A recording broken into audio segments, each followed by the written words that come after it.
Well, hello again. Welcome to another edition of CropLife Retail Week. Paul Schrimpf from his disclosed location. I'm actually in the office today, believe it or not.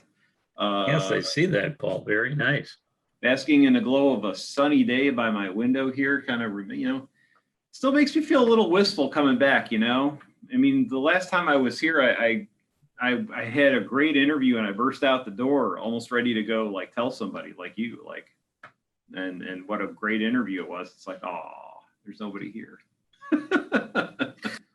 Yeah, and unfortunately, Paul, I mean, I know we're some of us are getting vaccinated, and there's things are reopening in certain places around the country, but it sounds like it'll be a little while before all of us have regathered in our offices. Maybe come this summer.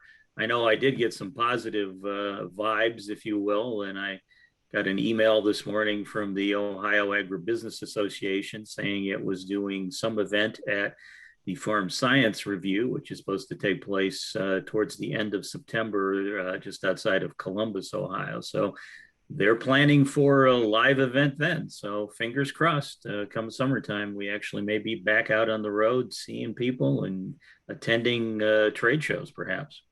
That would be fantastic. I get poked again for number 2, or by the time you see this, I may be in some various state of discomfort after being poked on Thursday. But it's in any event, it's finally here and on the way, and hopefully a couple of weeks go by, and maybe we can start thinking about that. I'm thinking about potentially at the end of the month going down to see Ohio State. They're having a field day, small, modest field day, or at least maybe it might be a field day of one. Might just be me, but see some of the things they're doing with planting technologies, and so I'm just excited to go see other humans other than the 3 or 4 I see live and you. Okay. Yeah. No, I know you're tired of me. You've made that perfectly clear. Off camera, several videos in a row now. So that's so not true. That's so not true. Nothing but love, man. Oh, so what's going on? Well, yeah, let's see. I know a video or so ago, I hinted that we were going to have some information regarding acreage and USDA numbers that were coming out, and actually did get some information regarding that. According to the USDA, it looks like in 2021, the US farmers are going to plant 319.4 million acres of crops. Now, Paul, why that's significant, of course, is as you remember, of course, 2020, we had the COVID event and everything that went on with that. But you may or may not remember that in 2019, we had that wonderful prevent plant event, as weather did not cooperate across a lot of the nation. And there was about 3 million acres of expected acreage that never got planted. So the 319.4 million acre mark is the highest acreage number for US growers since 2018. So the losses that occurred in 19 and 20, we have now made up, and now we're back to our 2018 level in terms of acreage for the US this year. Good. Was every bit as good as we thought it was, which is great. And say everyone we talked to, it's all systems go. And we had our Precision Ag Alliance meeting, and everyone there was, suppliers are trying to keep up with demand from growers in terms of the equipment that they're making, and retailers as well.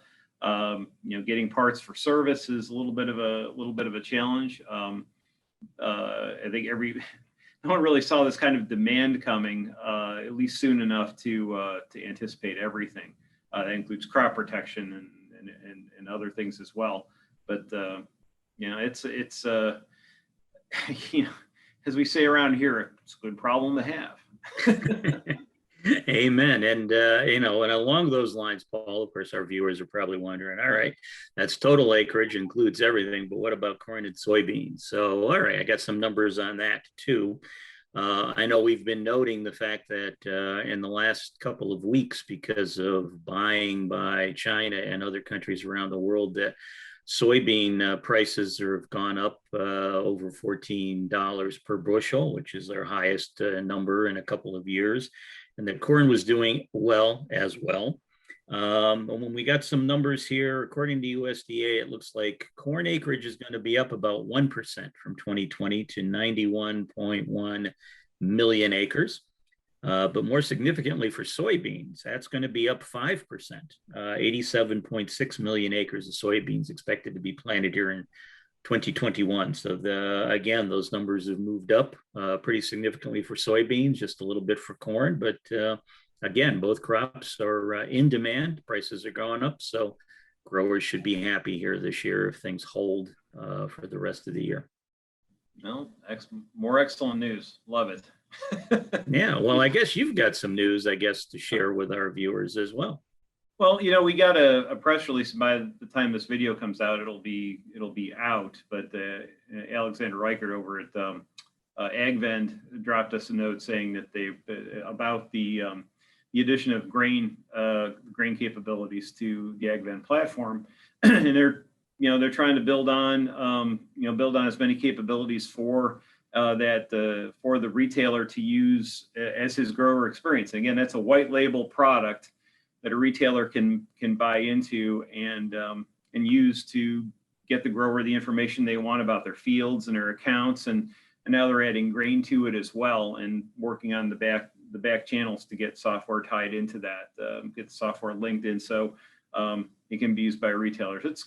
It's really great to have that kind of a third-party white label option for retailers who have been agonizing about this customer experience for a while. You've got a large integrated retailer like Nutrien. It has a platform they're building themselves. How do you answer that? How do you get a tool out there that helps them to reach the grower customer efficiently and not have to worry about it? And that's the AgVend continues to add tools to that. They're going to be working on energy later in the year.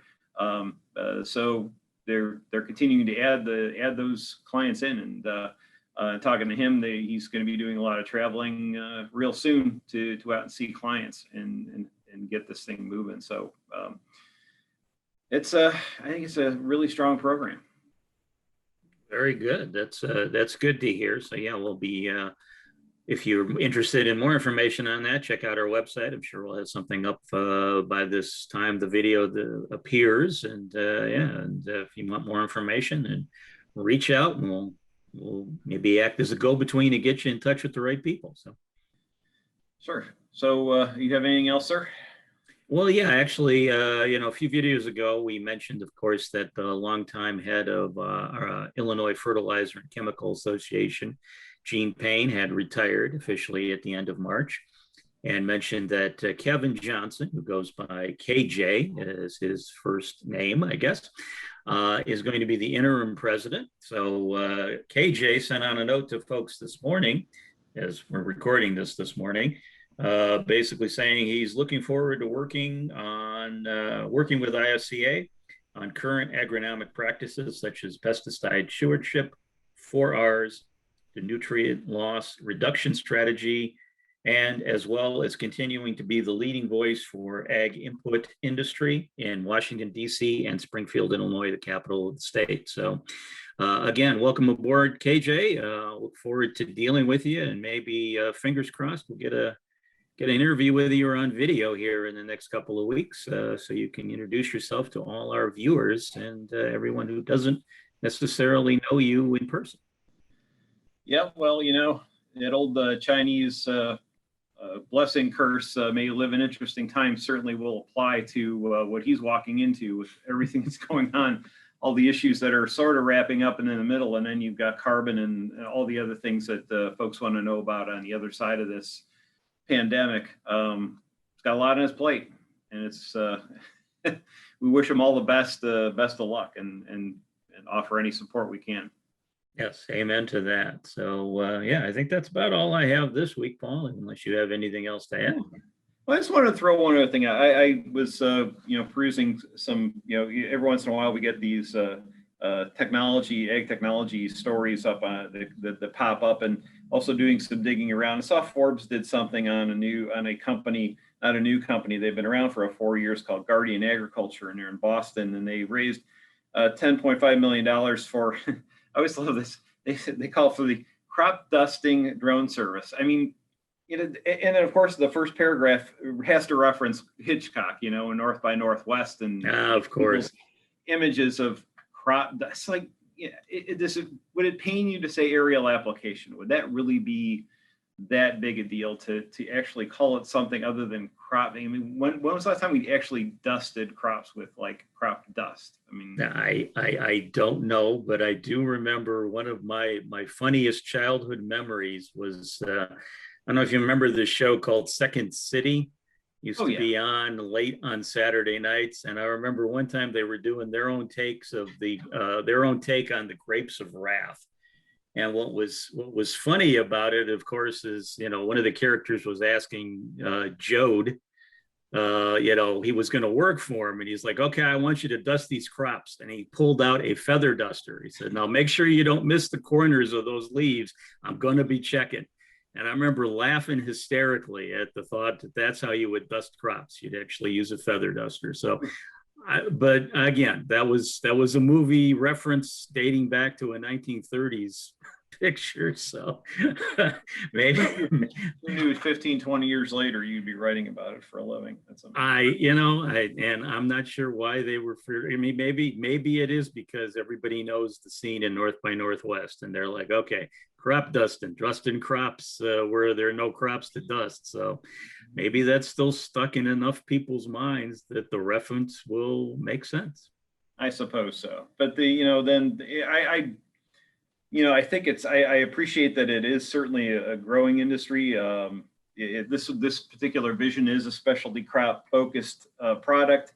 But Wilbur Ellis with Cavallo Ventures, their venture firm, FMC and Bayer have all invested in it. So they've got something. I think it's pretty interesting. It's another drone service, probably through either renting the equipment or leasing the equipment and using it as needed as opposed to buying it. I think there's more. We're finding like better uses for drones overall, and it's good to see that these things are getting focused on specific problems, trying to locate and apply only where it's needed. All that technology kind of being built into this. It answers a real need. So that's a real positive, but tighten up, Forbes. Come on, get with the even the 90s, please. Thank you.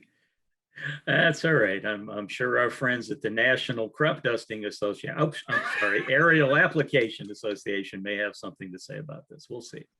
All right. Andrew Moore is typing an email as we speak. You're probably right. Anyway, thank you for joining us for this edition of CropLife Retail Week. We appreciate it, and we'll see you next week. If you have questions or comments about today's episode of Retail Week, contact us by email or Twitter, or type your message in the comment section below. Your feedback is important to us. We'll try our best to address your thoughts in next week's episode. And be sure to subscribe to our YouTube channel.